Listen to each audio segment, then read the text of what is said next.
I'm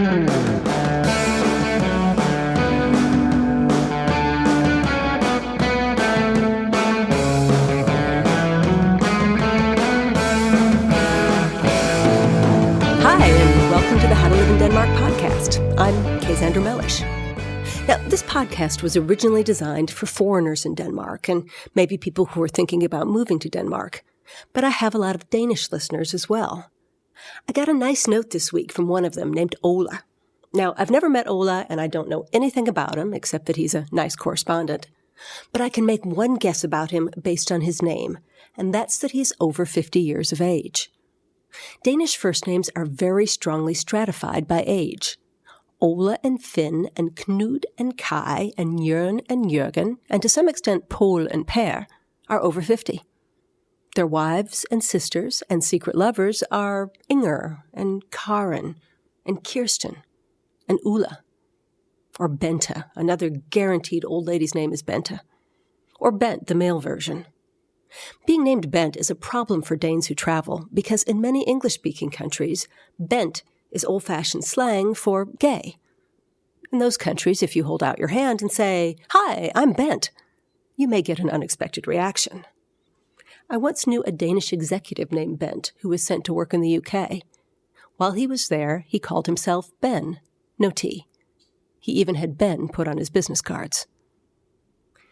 If you're in business, it's helpful to know these rules about first names, because if you're going to have a meeting, you can get an idea who's going to be on the other side of the table. If it's Søren or Mette you're going to meet with, it's someone mid-career, maybe in their 40s. When I first got to Denmark about 13 years ago, I used to joke that you could get into any party by saying, "Yeah, I'm a really good friend to Søren," because there was always a Søren. Pia, Reka, Trina, Pernilla, Jesper, Steen, Kim. These are the middle-aged, middle management names of Denmark today. But if you're supposed to meet with Rasmus or Sofie or Maja or Magnus, you'll probably be talking to someone younger and quite potentially smarter than you are. These are names for Danish people in their 20s. For Danish babies, the hippest names are very old-fashioned Viking names. Valdemar, Gertrude, Holger. Holger Danske is a legendary figure who is supposed to arise from the grave and save Denmark in its difficult moments. The next Holger Danske may be in your local daycare right now, dribbling organic carrot juice onto his blanket. Now, first names go in and out of fashion in every country, and they often tell you even more about a person than his age.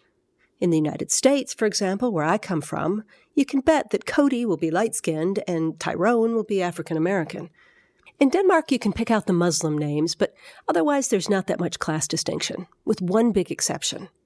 During the 1960s, there was a fashion for working-class families to give their boys Anglicized names. Tommy, Jimmy, Johnny, Allan, Kenneth. Some of these kids grew up to be fine members of society, and others grew up to be troublemakers. The guys who have it toughest are named Brian, or Brian, as the Danes say it. Brian has basically become a slang term for a lunk-headed working-class guy. That guy, he's such a Brian.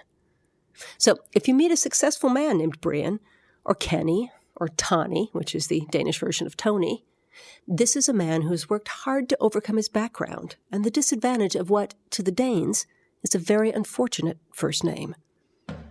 And that's How to Live in Denmark for this week. Hope to see you on March 13th, 2014 at Gentofte Main Library, 7 p.m. for our first public event. Admission's free. If you can't come, do me a favor and review this podcast on iTunes. It'll help other people find it. Follow us on Twitter at HowToLiveInDK, the 2 is a number, or on our Xander Mellish Facebook page, or on howtoliveInDenmark.com. See you next week.